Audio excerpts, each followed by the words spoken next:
সাধারণ মানুষের 10 টাকা 5 টাকা দান। এবং এমন এমন লোক আছে, একজন চিত্রনায়িকা আছে, নাম তো বলার কোনো সুযোগ নেই, বলবো না, প্রশ্ন ওঠে না।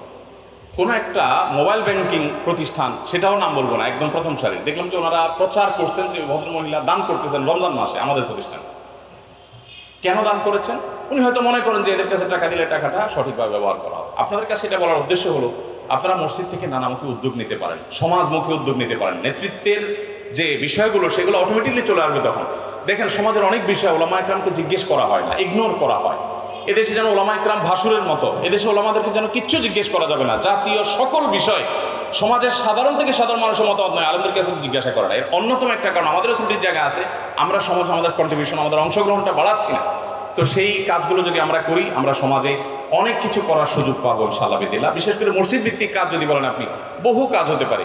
মসজিদে আপনার এলাকার গরিবদের তালিকা থাকা উচিত। আপনার ধনীদের তালিকা থাকে মসজিদগুলোতে, গরিবদের কোনো তালিকা সচরাচর থাকে না।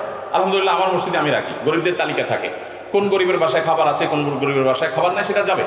ঈদের পরে আমাদের মসজিদের সভাপতি সাহেব সহ সবাই ঈদের পরে সামনে চিনি খাওয়ার জন্য ঘুরতো, এটা অনেক আগের কথা। তো আমি প্রথম একবার গেছি, যা বললাম যে সব বড় লোকদের বাসায় গেলেন, কোনো বস্তিতে গেলেন না।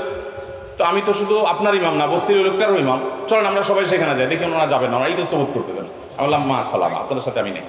তো এই কথাগুলো আপনাদের বলার উদ্দেশ্য, আমি দুঃখিত লম্বা করে ফেলেছি যে মসজিদ কেন্দ্রিক অনেক কাজ করবার সুযোগ আছে। যদি এগুলো আমরা না করি, আমরা কিন্তু কালের গর্বে হারিয়ে যাব।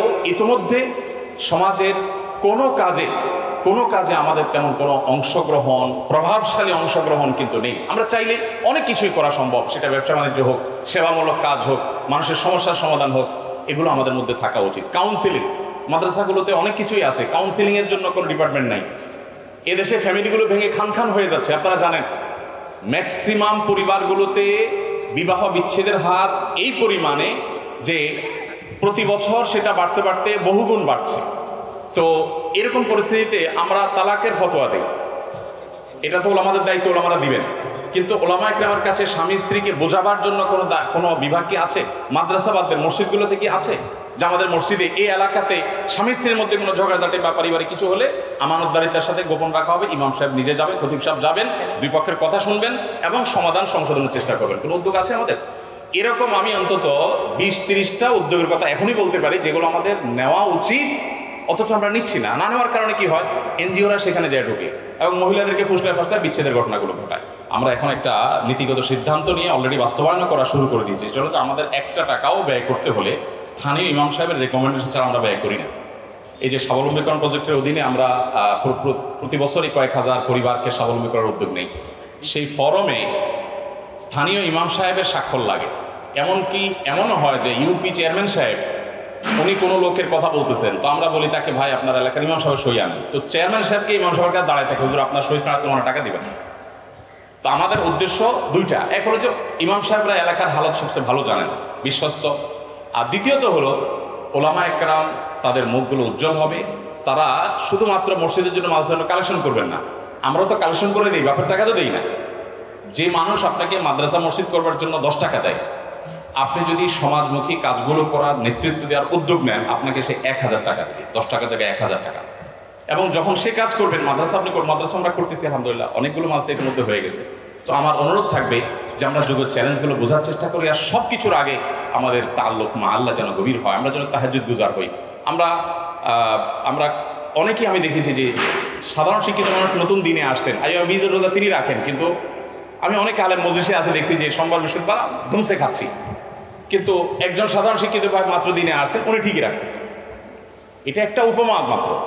তাহাজ্জুদ বলেন, রোনাজারি বলেন, এগুলো তো উঠে গেছে। আমরা আমাদের মিজান নাহমির বা ছোট সময়ে মাদ্রাসাগুলো যখন পড়েছি, আমার তো পরিষ্কার মনে আছে, হাটাজারি মাদ্রাসা আমি যখন পড়েছি, পদ্মনা হোসেন আহমদ হাফিজাহুল্লাহ হুজুর তখন দাওরা পড়েন, আমি তখন কাফিয়া পড়ি হাটাজারি মাদ্রাসা একই সময়। তো আমি তো ভাই ভাই বলে সম্বোধন করি। তো তখন আমার মনে আছে যে তাহাজ্জুদের সময় উঠলে আমি হাফেজ শহীদুল্লাহ সাহেবুর রহমাউল্লাহর খেদমতে ছিলাম, হুজুরের পাশের রুমে ছিলাম। তখন মাদ্রাসার প্রায় সব ওস্তাদকে দেখা যেত যে তাহাজ্জুদের জন্য হয় কেউ ওযু করছেন বা রুমে লাইট জ্বলছে, রোনাজারি চলছে, প্রায় সব ওলামা একরাম। কিন্তু আজ আমাদের অধপতন, আমলি অধপতন যেন চরম পর্যায়ে। বিধায় একদিক থেকে আমলি অধপতন আমাদেরকে রুখতে হবে, অপর দিক থেকে আমাদেরকে যোগ্য করে তুলতে হবে। আল্লাহ তাআলা আমাদেরকে সেই তৌফিক দান করুন। মুরব্বি থাকার গুরুত্ব অপরিসীম। আমাদের যেন মুরব্বী অবশ্যই থাকে, আমরা যেন ওস্তাদের সাথে তাল্লুক অবশ্যই থাকি, গোড়ার সাথে সম্পর্ক যেন অবশ্যই রাখি। আল্লাহ তাআলা আমাকে, আপনাকে, আমাদের সবাইকে আমলের তৌফিক দান। মসজিদ থেকে কয়জন খতিব আছেন যে খতিবের সাথে ব্যক্তিগতভাবে মুসল্লিদের সাথে সম্পর্কটা সুনিবিড়? কয়জন বলতে পারবেন? আমি আলহামদুলিল্লাহ আমার একটা কারগুজারি আপনাদের শোনাতে পারি। সেই 2002 থেকে টানা প্রায় বিভিন্ন মসজিদে জুমা পড়াচ্ছি ঢাকা। আমার মনে হয় সব মিলিয়ে 2 বা 3 বার কারোর বাসায় দাওয়াত খেতে গিয়েছি, এর বেশি আমি যাইনি।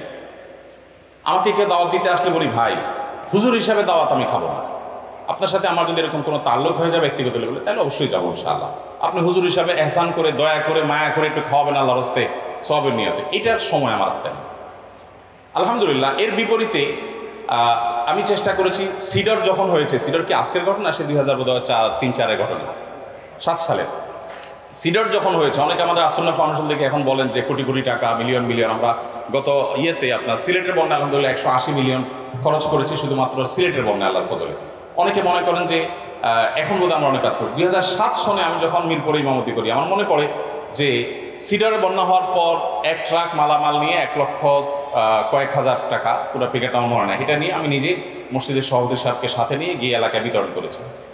এদেশে ওলামায়ে কেরাম যদি সেবামূলক কাজের নেতৃত্ব দেন, এনজিওগুলো যে চক্রান্ত করছে, আল্লাহর কসম করে বলছি, এগুলো ধূলিসাৎ হয়ে যাবে।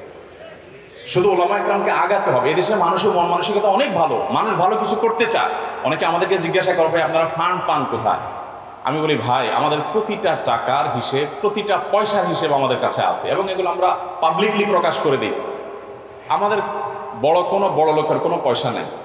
একবার দেশের প্রথম সারির বড় লোকদের কেউ কেউ আমাকে বলে যে আপনার এই ফান্ডটা, এই তহবিলটা আমি করে দিই, এই পুরো প্রজেক্টটা আমি করে দিই। আমরা এটা আমাদের উসুলের খেলাফ, আমরা কোনো একক টাকায় কারোর কোনো কিছু আমরা করি না, এটা আমরা করবো।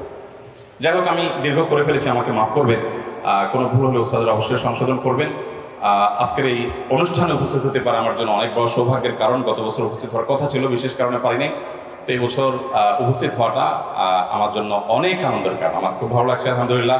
বিশেষ করে সম্মানিত আসলাম একরামকে দেখার সুযোগ হয়েছে কাছ থেকে। আল্লাহ তাআলা আমাদের সবাইকে হিদায়াতের উপরে, সিরাতুল মুস্তাকিমের উপরে, কল্যাণের উপরে প্রতিষ্ঠিত রাখুন আজীবন, এবং এদেশে ওলামায়ে কেরামের মুখ উজ্জ্বল হওয়ার মতো কাজ আমাদেরকে আল্লাহ তাআলা করার তৌফিক দান করুন। আমরা আপনাদেরকে এটুকু বলি, আসন্না ফাউন্ডেশন থেকে যত সেবামূলক কাজ আমরা করি,